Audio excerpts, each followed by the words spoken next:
This will be a day long remembered. Now I am the master.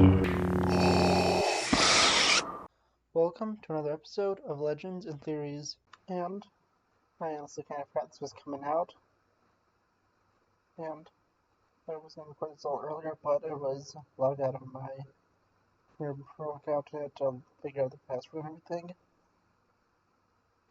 So, welcome to my review of Titans Season 3, Episodes 1, 2, and 3, and these episodes follow basically a new adaptation of the Under the Red Hood storyline, which you knew going into the trailers, but from this point on, there will be spoilers, and I'll try to go over, each episode by itself, and give my overall thoughts with the entire season so far.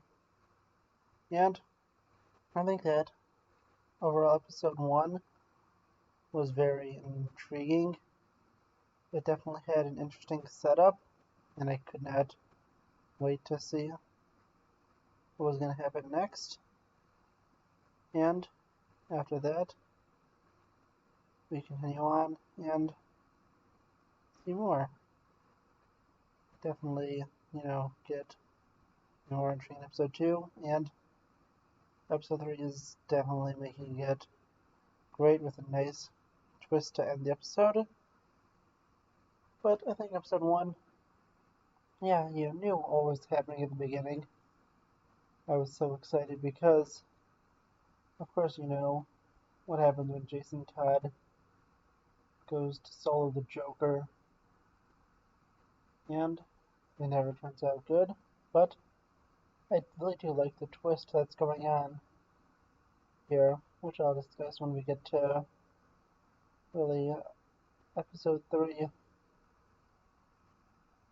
And with this, with episode 1, I think it was so interesting both to see everyone's reactions, and although, it was kind of slow, it kept building up, and especially, the everything between Bruce, Barbra, and, Nightwing, and it all comes to a head when he confronts Bruce and tells him, basically, you shouldn't be going to, replace Robin, and you're as responsible as the Joker. And this leads to an extremely good moment, an extremely interesting one, where Bruce goes and kills the Joker. Well, this is all done off screen because Warner Brothers doesn't want Batman or the Joker to be in any, TV shows. Unless it's, I think, the new animated one that's coming out. They're very, strict and weird about it. And that's why Batman was kind of written off right now. And while that was, interesting, I think that episode 1 had a nice cliffhanger with them killing him, and I just wanted to go and watch episode 2 right away. I was so glad it was out. See where that continued off to. And episode 2, again, that was so interesting. Definitely looking at the repercussions and how the new team, the new Titans, are going to be adjusting to Gotham, which is far different than really anything they've gone to before. I definitely agree,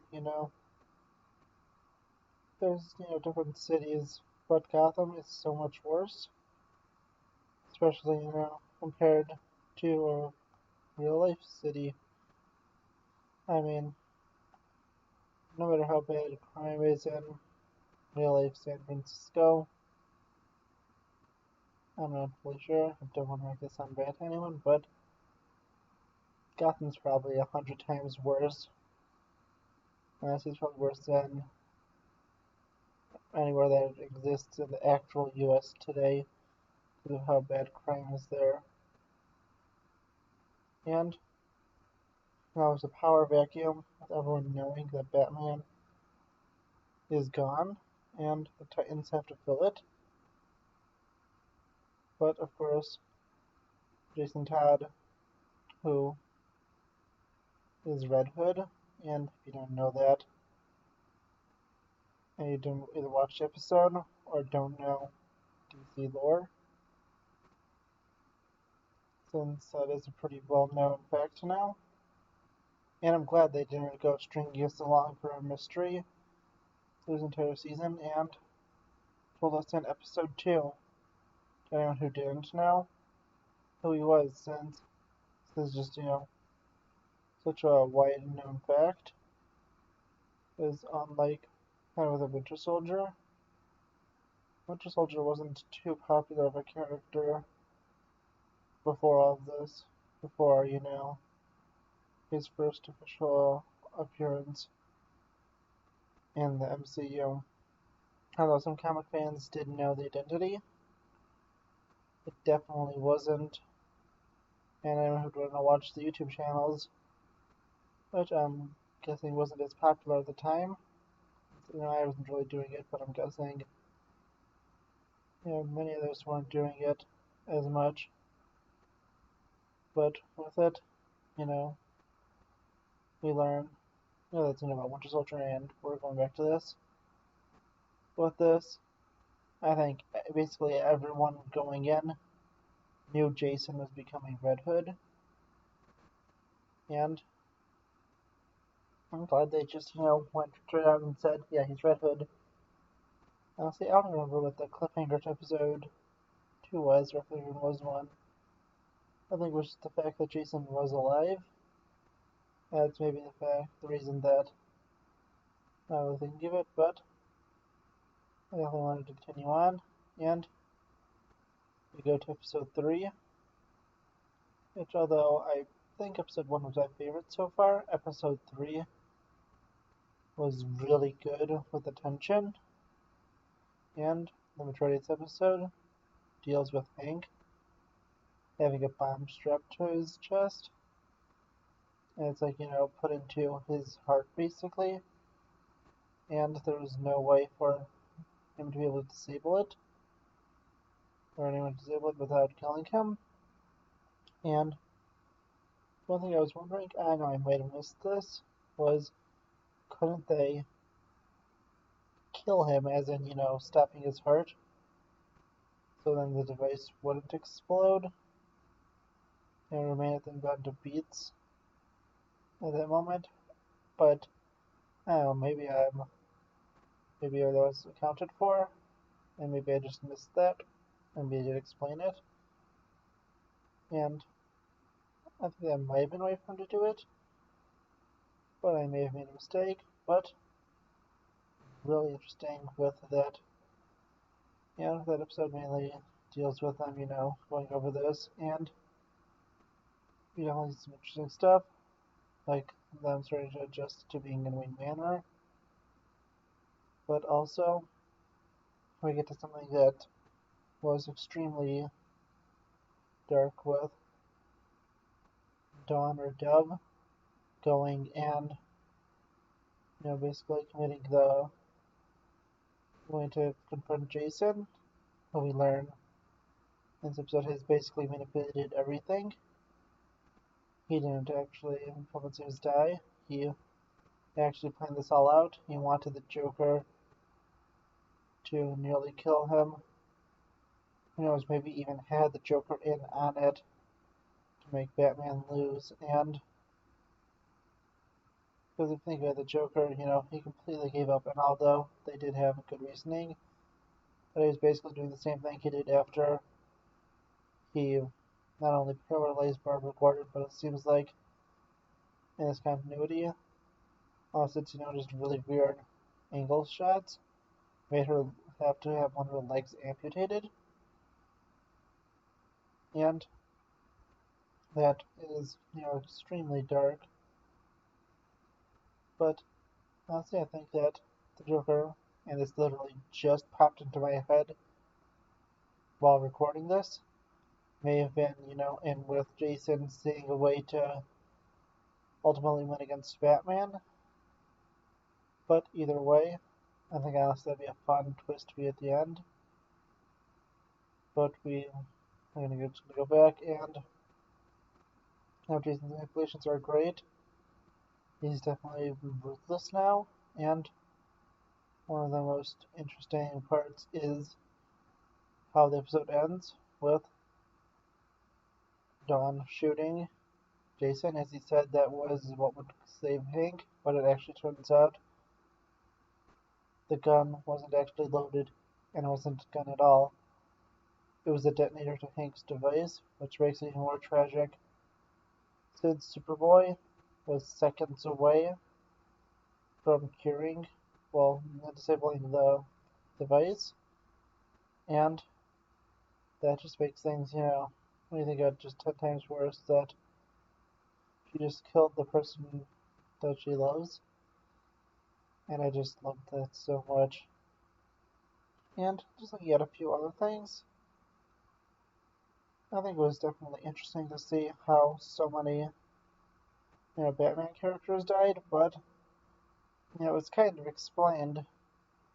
I think one of the things with Batwoman was it feels like kind of a, it kind of feels like an abandoned universe where they just have killed off everyone off screen, but with real explanation, and then it just kind of comes in.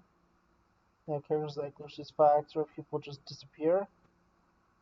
But they do explain that, in here that Alfred has died, and that Jim Gordon, was killed by Mr. Freeze. And, yeah, I think that it was definitely, better done to explain it, instead of, definitely leaving intrigue and mystery, because I feel like that really failed on Batwoman. I feel like, you're just still trying to figure out, one, what happened to Batman, and really just kind of missing some of his classic allies. And you don't know what happened to many of them, but here, at least, you know for certain what happened to all of them. And I think that, with this, Jason definitely seems to be a threat. I am wondering what's happening with Starfire right now, and how she has been, having all these memory problems. But ultimately, honestly, I just think I'm really excited to see where this continues. And although I'm releasing this, Friday at like probably 10:30, so I'm gonna have to have both my scheduled video initially and then the Bad Batch review from when I was before this. I'm probably gonna get these out as soon as possible on Thursdays because I just haven't had had any time to record today, as I said before. I was recording that one other video and then decided to record this because I wanted to get the other one out first. Because I wanted that to be out with the, generally for Bad Batch. But this, still was good. I'm excited to see the rest of this. And I figured I'm already late on this and I'll just, go over it just a little later. But I'm still very excited. And honestly, I wonder what you thought of all this. Tell me what you thought of the episode. And, just, look at what I release for the next few weeks. I definitely have, my stuff for next week. I'm going to do the Terminator theory first. And then the Arrow recap after. The Terminator theory is going to be a fun one. I'm really excited to do that. But I will see you all in the next episode of Legends and Theories. Thank you for watching this episode of Legends and Theories.